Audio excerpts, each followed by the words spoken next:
découvert le territoire anciennement agricole, qui était composé de bosquets, d'arbres, de forêts, d'un ancien château. Et il y avait le fantasme de reproduire, déplacer une petite forêt existante, de créer un milieu. Aujourd'hui, on construit beaucoup, au point qu'on domestique tout l'urbain, tout le paysage, et qu'à un moment, on a envie de préserver un territoire d'imaginaire.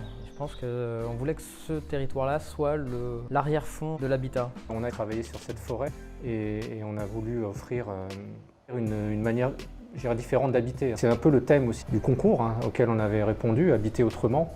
Et donc ce qu'on proposait, c'est d'habiter un lieu de vie, un appartement qui est entre la forêt et la ville, avec des espaces appropriables et dimensionnés par le vélo. Il y avait le fantasme de réinventer la maison individuelle au sein d'un ensemble collectif. C'est-à-dire qu'on rentre chez soi comme dans une maison. Le plan en couronne, c'est aussi faire le tour d'horizon, c'est-à-dire que c'est aussi une promenade. Et dans l'idée de promenade, il y a l'idée de se déplacer juste pour le plaisir. Voilà, et on reste dans le projet et on embrasse le paysage de manière très agréable. Et toutes les aménités du logement sont là, c'est-à-dire qu'on accède par son logement via cette coursive commune qui dessert une autre coursive privative.